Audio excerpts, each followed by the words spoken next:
काय भाई सर लोकसभेच्या जागा वाटपासंदर्भात हे बघा, गडबड करू नका. गडबड करू नका. एकाने प्रश्न विचारा शांतपणे. तुम्हाला काय हवंय ते मला सांगा. सर मुख्यमंत्री साहेब त्यांच्या गटाचे 16 आमदार आता तुम्ही एक वेगळाच प्रश्न विचारला होता. लोकसभा चुनाव को लेके 23 सीटों की बात शिवसेना की तरफ से रखी गई है। उसको कल संजय निरुपम ने भी बयान दिया। देखिए, हम बात ऐसी है, कौन क्या करता है, किसी बोलता है किसी पार्टी में, उसका ऊपर ध्यान देने की जरूरत नहीं. ये महाराष्ट्र है. महाराष्ट्र में शिवसेना है. शिवसेना मतलब महाराष्ट्र में सबसे बड़ी पार्टी है. कांग्रेस एक राष्ट्रीय पार्टी है. हम उनके राष्ट्रीय नेताओं से हमारी बातचीत चल रही है. चाहे राहुल जी है, सोनिया जी है, खरगे साहब है, वेणुगोपाल जी और ये जो बड़े नेता है, जो डिसीजन मेकर है, उनके साथ उद्धव ठाकरे जी का हमारा डायलॉग बहुत ही अच्छी तरह से चल रहा है. तो हम कितने लड़ेंगे, आप कितने लड़ेंगे, ये बात दिल्ली में होगी. यहाँ कोई गांव के गली के जो लोग हैं वो अगर बोलेंगे राष्ट्रीय स्तर की बात, तो कौन सुनेगा. हमने कहा है कि हम हमेशा महाराष्ट्र में 23 सीटें लड़के आए हैं. 23 जगह पर लोकसभा में, एक दादरा नगर हवेली, वो हम हमारी सीटें कायम रही, इतना ही कहा ना. और जब हम पहली बार बैठे थे या दूसरी बार बैठे, तो हमने ये तय किया था कि जीते हुए जो सीटें हैं, जो सीट हम जीत, एनसीपी हो चाहे हम हैं, उसके ऊपर बाद में बात करें.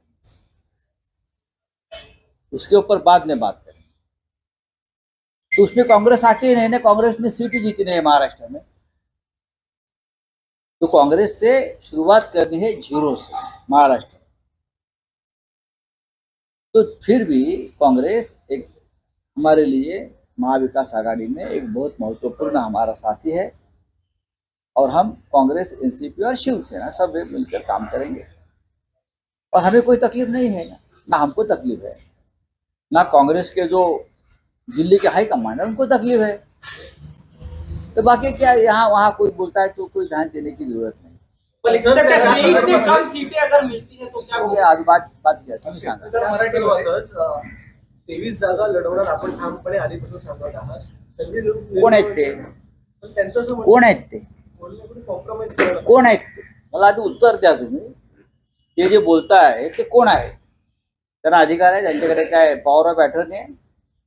नाना पटोले असलेल्या राज्याचे. आम्ही मुळात राज्यातच बोलत नाही आहोत ना. आमची जी चर्चा सुरू आहे काँग्रेस बरोबर, बघा, राष्ट्रवादी काँग्रेस पक्षाचे अध्यक्ष मुंबईत असतात शरद पवार साहेब. शिवसेनेचे पक्षप्रमुख माननीय उद्धव ठाकरे मुंबईत असतात. आमच्या दोघात संवाद आहे. आता काँग्रेसचा हायकमांड दिल्लीत आहे, मी दिल्लीत बोलतो. मला माझ्या माहितीप्रमाणे आज नाना पटोले आज दिल्लीत गेले. काल आमची अनेक नेत्यांशी चर्चा झाली. दिल्लीतल्या, महाराष्ट्रातल्या जे प्रमुख नेते आहेत त्यांच्याशी आमची चर्चा झाली. आणि आमची भूमिका स्पष्ट आहे. आणि ही काय आजच बोलतो असं नाही ना. की आज बोलतोय का की आम्ही 23 जागांवर लढलो होतो. आम्ही 18 जागा जिंकल्या होत्या. संभाजीनगरची जागा फार थोड्या फरकाने आम्ही हरलो, म्हणजे 19, बरोबर. शिरूरची जागा आम्ही लढलो, तिथे आता राष्ट्रवादी काँग्रेस पक्षाचे खासदार आहेत. जिंकलेल्या जागांवर बोलायचं नाही, चर्चा करायची नाही, हे धोरण ठरलंय. जिंकलेल्या. अमित शाह है होम मिनिस्टर, इस तरह का बयान आया सुप्रिया सुले का. सर क्या कहना चाहते हैं कि आप लोग भी इस तरह से संघर्ष कर रहे हैं? पूरा देश संघर्ष कर रहा है. पूरा देश संघर्ष कर रहा है ना. जिसे सुप्रिया जी ने कहा, ये बात सही है. पश्चिम बंगाल में आप देखिए, आप तेलंगाना में देखिए, आप कर्नाटक में देखिए, आप महाराष्ट्र में देखिए, हम सब लोग जो स्ट्रगल कर रहे हैं ना, पावर, मनी पावर, सत्ता, एजेंसी, लेकिन हम ये स्ट्रगल करते रहेंगे और 2024 में हम परिवर्तन करके दिखाएंगे. ममता बनर्जी ने कहा है पूरे देश में इंडिया गठबंधन लड़ाई लड़ेगी, लेकिन बंगाल में हम टीएमसी नेतृत्व करेंगे। क्या उसी तरह महाराष्ट्र में शिवसेना नेतृत्व करेगी इस लड़ाई का? एक बात ऐसी है, आपका प्रश्न मुझे समझ में आया है। ममता बनर्जी पश्चिम बंगाल में सबसे बड़ी पार्टी है, सत्ता पे है, और सबसे बड़ा नेतृत्व पश्चिम बंगाल में ममता जी का है। तो वहां का जो अलायंस होगा इंडिया का, वो ममता जी के साथ बैठकर उनके साथ उनकी भूमिका समझकर करना पड़ेगा। महाराष्ट्र में शिवसेना बड़ी पार्टी है। देखिए, ये लोग बोलते हैं पार्टी टूट गई। आप कौन तय करेगा हमारी पार्टी टूट गई? मैंने कल कहा आपकी पार्टी नहीं टूटी थी ना, राजस्थान, मध्य प्रदेश, छत्तीसगढ़ में, फिर भी कांग्रेस हार गई ना। पार्टी टूटने का या एक साथ रहने का कोई मतलब नहीं। पार्टी जमीन पर होती है, पार्टी जमीन पर होती है, पार्टी कार्यकर्ता जमीन पर होते हैं, वो हमारे साथ है और रहेंगे। तो ये कोई अगर हमें देता है ज्ञान आपकी पार्टी टूटी है, तो ये गलत है। आपकी पार्टी बिना टूटे हुए भी हार गई। ये अगर मैं जवाब दूं उनको तो क्या करूंगा? हमारी पार्टी टूटी थी, फिर भी हमने अंधेरी की एक बाई इलेक्शन जीत लिया ना, जोर से। हमारी पार्टी की मदद से हम पुणे की कस्बा की सीट जीत गए ना। तो ये महाविकास आघाड़ी का गठबंधन एक मजबूत जोड़ है। हमको एक साथ रहना है और हम एक साथ रहेंगे। सर, अगर मुख्यमंत्री ने कहा कि राहुल गांधी का बयान आया, राहुल गांधी प्रधानमंत्री बने, इस तरह का इच्छा जो है कर्नाटक के मुख्यमंत्री सिद्धरामैया ने व्यक्त की है, आप क्या सोचते हैं? देखिए, कर्नाटक के मुख्यमंत्री ने अगर वो इच्छा व्यक्त की है, उसमें गलत क्या है? राहुल गांधी लोकप्रिय नेता है।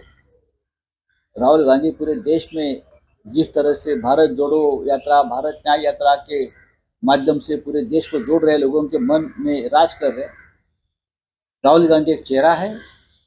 राहुल गांधी का स्ट्रगल और संघर्ष जारी है और लोगों को संघर्ष करने वाला नेता बहुत ही प्रिय लगता है। राहुल गांधी झूठ नहीं बोलते, राहुल गांधी प्रामाणिक है, राहुल गांधी देशभक्त है। तो प्रधानमंत्री होने के लिए और कौन से गुण चाहिए? यही तो गुण चाहिए। तो अगर कर्नाटक के मुख्यमंत्री ने बात कही है तो मुझे लगता है उसमें गलत क्या है। लेकिन इंडिया आघाड़ी में हम सबको एक साथ काम करना है और गठबंधन का चेहरा कौन है, ये सब हम मिलकर तय करें। सर, राहुल गांधी का बयान आया कि दो पॉलिटिकल पार्टियों में पॉलिटिकल लड़ाई दिखाई जा रही है देश में, लेकिन दो पॉलिटिकल पार्टियों की विचारधारा की लड़ाई है, विचारधारा की लड़ाई है, अलग अलग विचार हैं दोनों पार्टियों के। इस तरह से राहुल गांधी एक बोगस नकली हिंदुत्ववाद और नकली देशभक्ति है, एक विचारधारा है। और दूसरी है कि देश का बचाने के लिए, तानाशाही के खिलाफ लड़ने के लिए एक विचारधारा काम कर रहे, और हम सब हैं। हम बोगस और नकली नहीं है, हम झूठे नहीं, हम झूठ नहीं बोलते। सर, जर 16 आमदार पात्र झाले तर त्या सगळ्या 16 आमदारांना एकनाथ शिंदे यांच्यासह भाजपमध्ये विलीन करण्याची तयारी किंवा रणनीती ही भाजपने आखली अशी माहिती मिळते। बघा, कोणत्या परिस्थितीत त्यांना अपात्र ठरावंच लागेल, बरोबर आहे। त्यांना कमळाबाईच्या पदराखाली जावंच लागेल। संभाजीनगरची जागा फार थोड्या फरकाने आम्ही हरलो, म्हणजे 19, बरोबर। शिरूरची जागा आम्ही लढलो, तिथे आता राष्ट्रवादी काँग्रेस पक्षाचे खासदार आहेत। जिंकलेल्या जागांवर बोलायचं नाही, चर्चा करायची नाही, हे धोरण ठरलंय। जिंकलेल्या, आता काँग्रेसने जागा जिंकलेल्या नव्हत्या महाराष्ट्रात, पण जिथे काँग्रेसची ताकद आहे, जिथे काँग्रेस जिंकू शकते, जिथे काँग्रेसची आम्हाला मदत होऊ शकते, तिथे काँग्रेस राहणारच। आणि याच्यावरती दिल्लीचा हायकमांड काँग्रेस त्याने आमचं एकमत झालेलं आहे। त्याच्यामुळे महाराष्ट्रामध्ये जर कोणी काही इतर मुंबईत कोणी बोलत असेल तर त्याकडे आम्ही फार गांभीर्यानं पाहण्याची गरज नाही। उद्धव ठाकरे आणि माननीय शरद पवार साहेब यांच्यामध्ये उत्तम संवाद आहे। शरद पवार, माननीय उद्धव ठाकरे आणि दिल्लीत खरगे साहेब, राहुलजी आणि वेणुगोपालजी यांच्यामध्ये अत्यंत चांगला संवाद आहे। बघू ना, आम्ही पाहू की काय करायचं ते। पण शिवसेनेच्या ज्या 23 जागा आहेत त्यामध्येच वंचितला देखील जागा मिळणार असं पाहू ना, वंचित बरोबर सुद्धा चर्चा अंतिम टप्प्यात आहे. माझं असं म्हणणं आहे किंवा माझ्या पक्षाचं असं म्हणणं आहे, उद्धव ठाकरे साहेबांचं म्हणणं आहे, माननीय शरद पवारांचं असं म्हणणं आहे की वंचित आघाडीचा जो फोर्स आहे तो आपल्याबरोबर घ्यायला हवा. त्याच्याविषयी कोणाच्या मनात शंका असण्याचं कारण नाही. काँग्रेसने सुद्धा त्याला सहमती दिली आहे दिल्लीतल्या नेत्यांनी. आणि मी वारंवार सांगतो की प्रकाश आंबेडकरजी यांचं नेतृत्व या महाराष्ट्रामध्ये आहे आणि त्यांची भूमिका या देशातून हुकुमशाही कायमची नष्ट करावी या पद्धतीची आहे. डॉक्टर बाबासाहेब आंबेडकरांचीच भूमिका ते मांडतात. आम्ही सगळे डॉक्टर आंबेडकरांची भूमिका मांडतो. त्याच्यामध्ये मतभेद असण्याचं कारण नाही. या क्षणी तरी आम्ही एकत्र सगळे चर्चाच करतो आहोत. बीजेपी को हराना आप लोग का सर शिवसेना उद्धव ठाकरे गटातून म्हणजे शिवसेनेला राम मंदिराचं निमंत्रण आलं की शरद पवार यांना देखील आलेलं असं सांगितलं. कोण कोण जाणार आहे आपल्याकी जाणार आहात की नाही? बघा, आम्ही इथे आमंत्रणाची वाट बघत बसलेलो नाही आहोत. भारतीय जनता पक्षाचा कार्यक्रम आहे. ती काय 15 ऑगस्टची परेड नाहीये किंवा 26 जानेवारीचा प्रजासत्ताक दिन सोहळा नाहीये. खरं म्हणजे तो अशा प्रकारचा कार्यक्रम व्हायला हवा होता अयोध्येत. पण हा भारतीय जनता पक्षाचा कार्यक्रम असल्यामुळे अनेक लोक तिथे जाणार नाही. हा पक्षीय कार्यक्रम, हा राष्ट्रीय कार्यक्रम असता तर आम्ही त्यात लक्ष घातलं. पक्षीय कार्यक्रम आहे, त्यांच्या पक्षाचा कार्यक्रम होऊ द्या, त्यांच्या पक्षाचा त्यांना झेंडा फडकवू द्या, गर्भगृहात जाऊन फोटो काढू द्या, आमचं काहीच म्हणणं नाही. प्रभू श्रीराम सगळ्यांचे आहेत. अशा प्रकारचं राजकारण करून प्रभू श्रीरामाला त्रास होईल, त्यांच्या आत्म्याला त्रास होईल आणि परत ते वनवासात जातील असं कृत्य करू नका, असं माझ्या त्यांना हात जोडून विनंती आहे.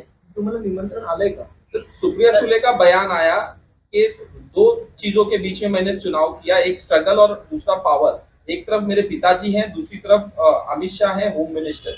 इस तरह का बयान आया सुप्रिया सुले का. सर क्या कहना चाहते हैं कि आप लोग भी इस तरह से संघर्ष कर रहे हैं? पूरा देश संघर्ष कर रहा है, पूरा देश संघर्ष कर रहा है ना. जिसे सुप्रिया जी ने कहा ये बात सही है.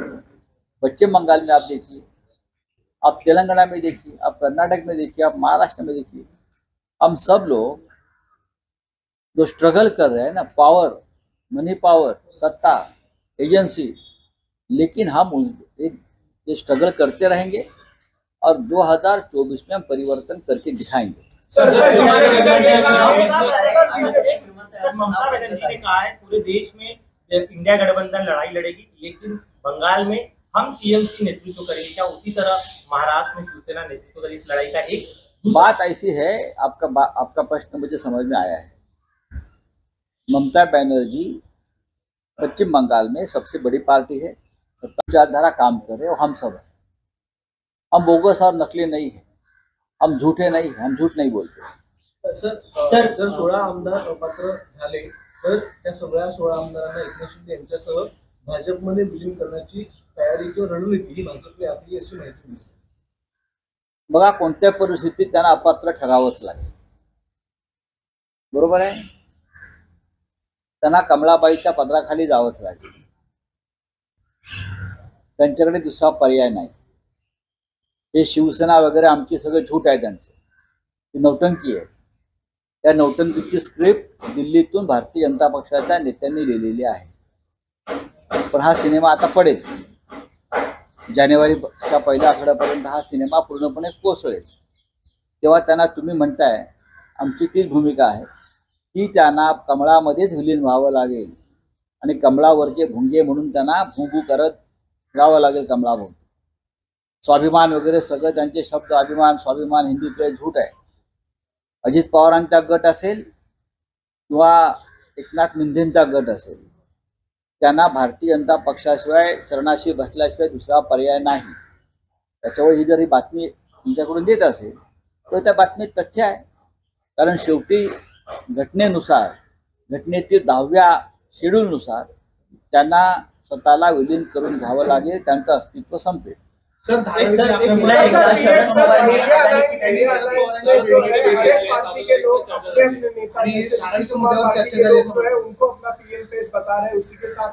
ये गलत है, ऐसा कुछ हुआ नहीं है.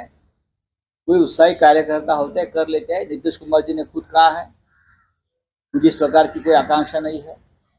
ममता जी ने खुद कहा है मुझे कोई इस प्रकार की महत्वाकांक्षा नहीं है। हाँ, राहुल गांधी जी ने खुद कहा है, खड़गे साहब ने कहा है, उद्धव ठाकरे साहब ने कहा है। तो ये कौन ये सब हवा, ये बीजेपी का आईटी सेल है, ये सब करता है।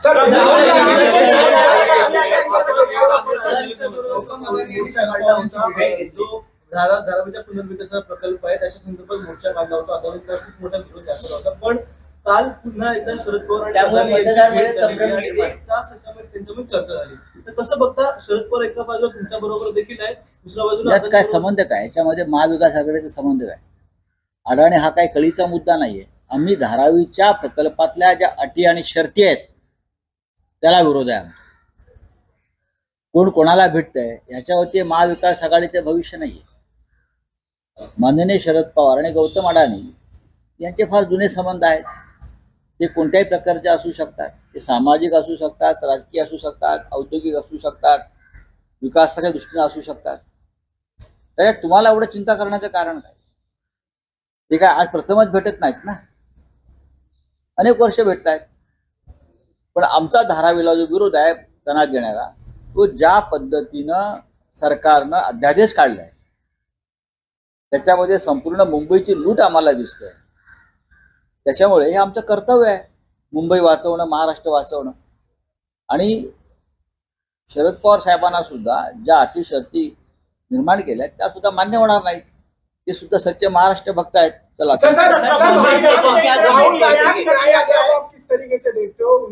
बहुत ही पॉजिटिव तरीके से देखता हूँ। लगभग 6000 किलोमीटर से भी ज्यादा वो पैदल चलेंगे या थोड़े बहुत बस का उनका ये है, क्योंकि कुछ जगह पे रास्ते नहीं है। नॉर्थ ईस्ट में पहाड़ है, नदियाँ है। भारत जोड़ो यात्रा उनकी सक्सेसफुल रही। भारत न्याय यात्रा जो है वो उससे भी उनको ज्यादा कामयाबी मिलेगी। जहां मौका मिले हम भी उनको शामिल हो जाए। सर, प्रभु श्री राम को किडनैप कर लिया आपने कहा था।